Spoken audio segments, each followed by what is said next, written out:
YTN 라디오 이동희 뉴스 정면승부 2부 시작합니다. 오늘 나온 뉴스들을 언박싱해드리는 기자 언박싱.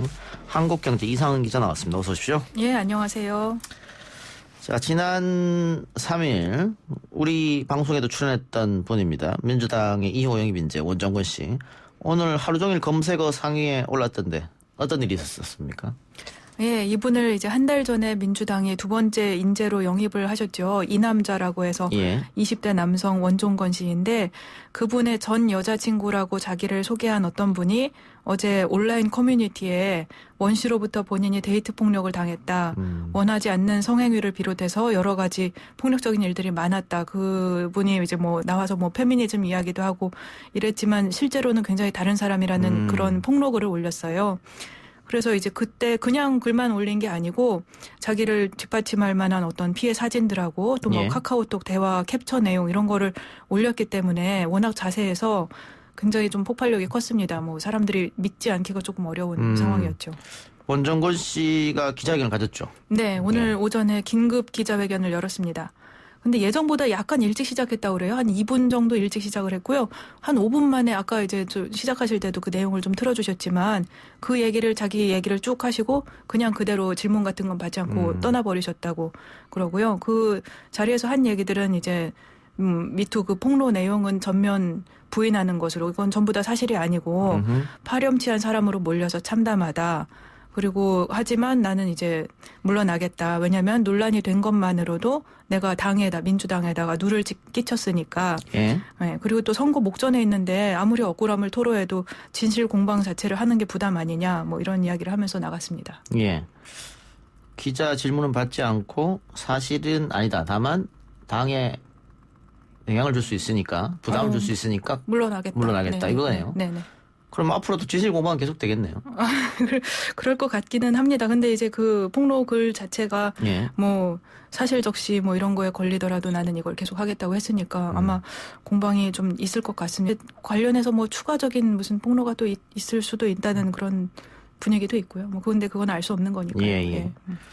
근데 이 원정건 씨가 또 과거에 다른 데서 썼던 글을 보면 민주당과 자유한국당에서 동시에 영입 제안을 받고 어디로 갈지 고민하고 있다. 뭐 이런 글을 썼다고 또 해요. 아, 네. 그거는 근데 아직 확실한 것은 사실은 아니고 예. 네티즌들이 추정하는 내용인데 왜냐하면 그게 블라인드 앱에 과거에 이베이 직원의 명의로 뭐 우디 앨런 바 이런 그런 아이디를 예. 써서 두 당에서 내가 각각 내년에 공천과 비례 제안을 받았다. 근데 이거 어떻게 하면 좋겠느냐 이런 조언을 구하는 글을 올렸어요. 근데 그런 내용을 올릴 만한 이베이 직원이 원 씨 말고 또 있느냐. 이게 네티즌들의 추정인데 근데 사실은 블라인드 앱은 가명을 쓰게 돼 있고 우리가 누구인지 확인을 할 수는 없거든요. 뭐 예. 예를 들면 아주 뭐 사칭을 했다든가 이럴 가능성도 열어놓을 수 있으니까 확정은 못하죠. 근데 이제 그런 네티즌들의 심증을 가지고 있는 거죠. 알겠습니다. 좀 더 지켜봐야 할 것 같고요. 김영호 자유한국당 공천관리위원장이 현역 의원들 중 상당수를 공천에서 배제하겠다라고 말했습니까? 예. 어제 회의하고 나서 기자들하고 만나서 한 얘기였는데요. 현역들을 대거 물갈이를 하겠다는 뜻이었습니다. 그래서 현역 의원들에 대한 여론조사를 실시하기로 했고 여론조사 결과를 받아보고 현역 의원 중에 몇 %는 컷오프하겠다. 컷오프한다는 말이 이제 공천에서 배제한다는 거잖아요. 그러니까 물갈이를 좀 하겠다. 이렇게 밝혔습니다. 예. 이 여론조사는 여의도 연구원에서 하겠죠? 지금까지는 많이 그렇게 한국당에서 해왔지만 예. 이번에 그렇게 하면 이제 김 위원장도 누가 봐도 객관적이고 합리적이고 공정하게 하겠다 이렇게 했는데 근데 여의도 연구원에서 하면 내부에서 뭐 말이 나오지 않겠어요? 그럴 수도 왜냐하면 있겠네요. 친소 관계에 따라서 뭐 누구한테 예. 유리하게 여론조사를 했느냐 안 했느냐 할 테니까 이번에는 아마 민간 여론조사 기관이 참여할 것으로 예상이 됩니다. 예. 현역 의원들이 배제되면 정치 신인을 공천하겠다 이런 생각인가요? 그런 생각으로 보입니다. 네, 그래서 최근에는 한국당에서 그런 이야기들을 많이 했고요. 현역들이 컷 오프된 그 자리에 신인들이 나가서 경선을 할 수 있도록 하는 방안을 검토하겠다. 그렇게 했고 그래서 거기서 나온 이야기가 한국형 완전 국민 경선제를 하겠다. 이런 말을 했지요. 그래서 중앙당에서 정치 신인들을 해당 지역에 두세 명씩 좀 추려서 내려보내자. 그래서 이들이 완전 국민 경선으로 현역 없는 자리에서 한번 국민들한테 선택을 받아보자. 이런 아이디어도 나왔습니다. 예. 김영호 위원장이 박근혜 전 대통령 석방 소식을 기다리고 있다 이런 얘기도 했다던데 아무래도 김 위원장이 친이계로 불리니까 이런 얘기를 한 것 같기도 한데 어떻습니까? 그런 것 같습니다. 예. 이제 모두 발언할 때 잠깐 약간 개인적인 소견이다 이렇게 강조하면서 굳이 그런 말씀을 했습니다. 구정 연휴를 맞았으니까 박근혜 전 대통령의 석방 소식을 기다리고 있다. 하루빨리 구속이 해제되기를 바란다. 대통령이 나서서 빨리 결단을 해주세요. 이런 이야기를 촉구를 했습니다. 알겠습니다. 안철수 전 바른미래당 의원, 손학규 대표와 정면 충돌 양상이다. 이건 어떤 말입니까? 이제 4월 총선을 앞두고 정계에 갑자기 안철수 의원이 또 복귀를 하셨잖아요. 예. 근데 그동안에 바른미래당을 이끌어온 분은 손학규 대표인데, 예. 오자마자 이제 대표직에서 물러나라고 이제 대놓고 요구를 하셨죠. 그러면 대표직에서 물러나라고 요구를 하시면서 그러면 리더가 없어질 텐데 당을 앞으로 비상대책위원회 체제로 전환하자. 그리고 비대위원장은 내가 맡겠다. 셀프 추천을 하셨죠. 그런데 손학규 대표가 안철수 전 대표가 돌아오면 정권을 맡기겠다고 이런 얘기도 했었지 않습니까?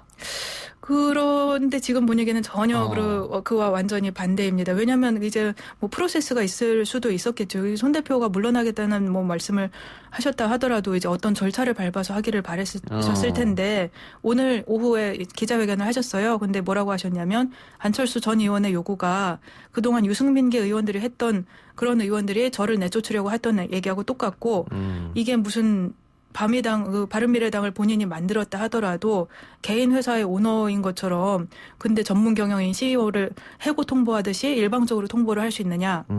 굉장히 불쾌하다는 그런 반응을 보이셨거든요. 그러니까 기대했던 그런 식으로 되지는 않을 것 같습니다. 결국은 그 새로운 보수당을 만들어서 나간 사람들도 손학규 대표 물러나라고 계속 요구했는데 안 나가니까 본인이 나갔지 않습니까? 그렇죠. 예. 지금 안철수 전 대표 같은 경우에도 결국은 손학규 대표가 못 나가겠다 하면 방법이 없을 텐데요.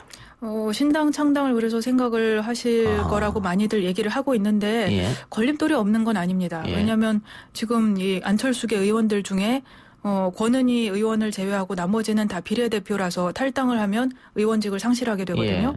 그러면 그 자체가 이제 창당에 뭐 걸림돌이 될 수밖에 없죠. 그리고 또 지금 연동형 비례대표제 한다고 해놨는데 그래서 창당을 하겠다는 사람들이 쭉 줄을 서 있는데 국민들 사이에서 또 신당이냐 이런 피로감이 좀 있잖아요. 그러니까 가능하면 이제 손 대표하고 이제 푸시는 게 좋죠. 압박용으로 보이기도 합니다. 알겠습니다. 어떻게 결론이 날지 좀 두고 보고요. 아버지 회사에서 대체 복무해서 병역을 이행한 남성에게 법원이 다시 군대를 가라고 했습니까? 예, 그랬습니다. 아버지가 실질적인 대표이사를 맡고 있는 그런 업체에서 전문 연구요원으로 대체 복무를 하면 그건 병역법 위반이다. 이런 취지의 판결이 나왔는데요. 사실 이제 많은 분들이 우리 가수 싸이 분 때문에 그런 부실한 복무를 했다가는 다시 재입대를 할 수 있다는 그런 그 경험을 가지고 있잖아요. 근데 이분의 상황은 약간의 그 악유의 여지가 있긴 있는데 이분은 2013년 2월에 한 군데에 입대를 해서 한 군데에서 전문 연구요원을 했었어요. 근데 하다가 2014년 12월에 22개월 그 정도 지나서 전직을 신청을 했고 근데 두 번째 연구소가 문제가 된 거예요. 두 번째가 아버지가 운영하던 회사였던 거죠. 그런 연구소였던 거죠. 근데 그것을 처음에는 이제 그 아버지가 대표 등기이사로 되어 있질 않았기 때문에 바깥에 알려지지 않았는데 병역법에서는 원래는 그렇게 하면 안 된다. 지정업체 대표이사의 사촌인의 혈족은 거기서 전문요원 하면은 안 된다. 이렇게 규정을 해놓고 있거든요. 근데 그 업체가 원래는 바깥에 안 드러났는데 2018년에 경찰청에서 다른 걸 뭘 수사를 받을 일이 있었어요.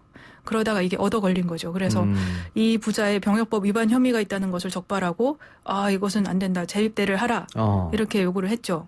그러니까 이제 이분이 행정법원에다가 나의 재입대 처분은 부당하다면서 취소해달라고 했습니다. 소송을 냈는데 졌군요. 네, 그랬습니다. 그거는 앞에 22개월 했다면서요? 네? 앞에 먼저 앞에 했죠. 네. 그거 상관없이 다시 입대하는 겁니까? 그거랑 상관없이 입대하셔야 될 것 같습니다. 그걸 좀 억울할 수 있겠네요. 기간은 어떻게 되는지 제가 정확하게는 모르겠습니다만은 어쨌든 다시 재입대를 하라는 그런 판결을 받았습니다. 왜냐하면 그 대표이사 이 분의 주장은 그랬어요. 왜 그런 소송을 냈냐면 법인의 등기상 대표이사를 병역법에서 규정하고 있는 것이지 우리 아버지는 당시에 등기상 대표이사는 아니었다. 실질적인 대표이사라는 표현도 경찰 수사에서 그런 표현을 우리가 쓴 적은 있지만 그거는 다른 거에 선처를 바라고 그냥 그렇게 주장을 했을 뿐이지 실제로는 아니다. 그래서 실질적인 경영자도 아니거니와 그 법하고 안 맞는다 이런 주장을 했는데 법원에서 딱 잘라서 안 된다. 전문 요원 그 연구 요원 제도가 적절히 운영되도록 엄격하게 관리해야 할 공익적 필요성이 매우 커서 안 됩니다. 이렇게 소송을 딱 기각했습니다. 예. 다시 가셔야겠네요. 뭐. 그러셔야 될 것 같습니다. 뭐 이걸 악용하는 사람도 있을 거니까요.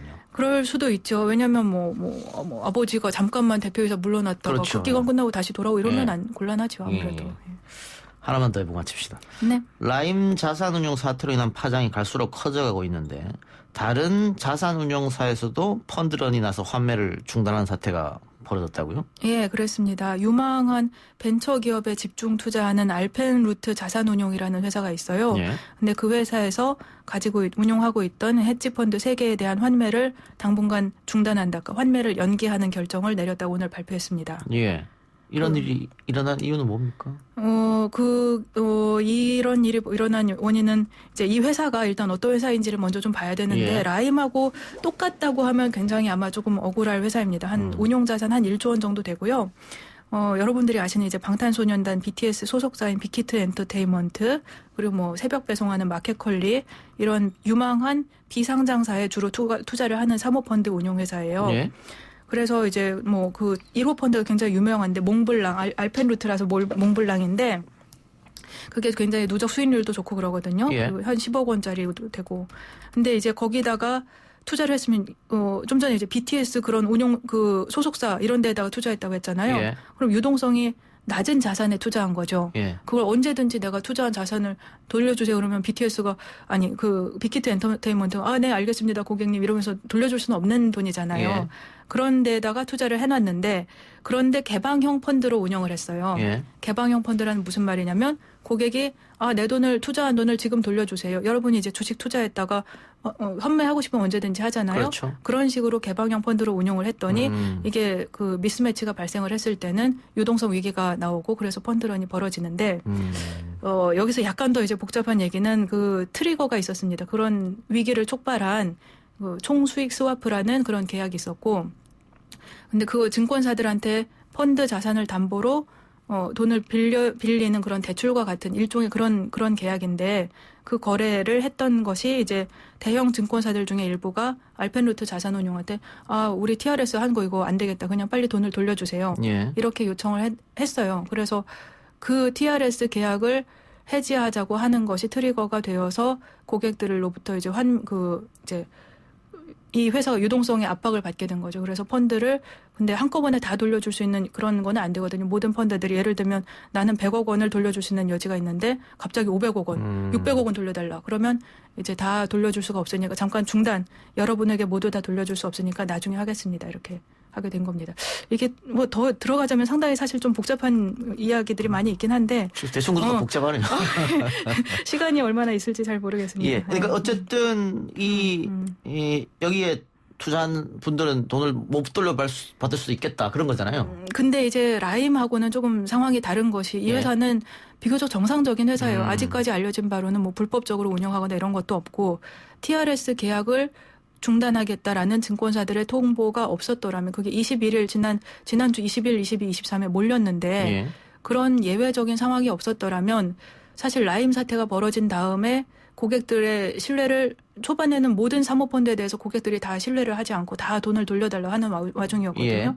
근데 이 회사는 그 와중에도 한 1,400억 원어치 환매에 응하면서 고객의 신뢰를 다시 찾아가는 와중이었는데 이제 어떤 트리거가 발생을 한 거죠. 그래서 이 경우에는 이제 너무 갑작스러운 압박이 들어와서 견디지 못한 케이스였기 때문에 라임처럼 좀 불법적인 일들이 많이 있었던 회사하고는 좀 상황이 다르긴 합니다. 알겠습니다. 어쨌든 지금 시중에 돈은 너무 많은데 투자할 곳이 없어서 거의 부동산으로 갔다가 사실 그 많은 돈이 조금 뭐 주식이라든가 뭐 이쪽으로 좀 오면 좋겠다 이런 생각도 합니다만 이런 일이 자꾸 벌어지면은 다들 겁이 나서 돈을 다 뺄 거 아닙니까? 아무래도 그렇습니다. 그리고 사실은 이게 뭐 제가 아는 분도 어떤 분은 이제 기업에 계시는 분이 하나 있는데 사모펀드 시장이 얼어붙으면서 인한 효과가 다른 데로도 많이 발생을 파급이 돼요. 왜냐하면 뭐 그 기업의 같은 경우에는 내가 사모펀드로부터 조만간 투자를 받기를 기대하고 올해 자금 계획을 다 짜놨는데 시장이 얼어붙으면서 투자자들이 다 시장에서 빠져나가니까 본인의 나는 정상기업인데 억울하게 이제 라임 사태에 불똥이 튄 거죠. 알겠습니다. 오늘 여기까지 듣죠. 수고하셨습니다. 예, 감사합니다.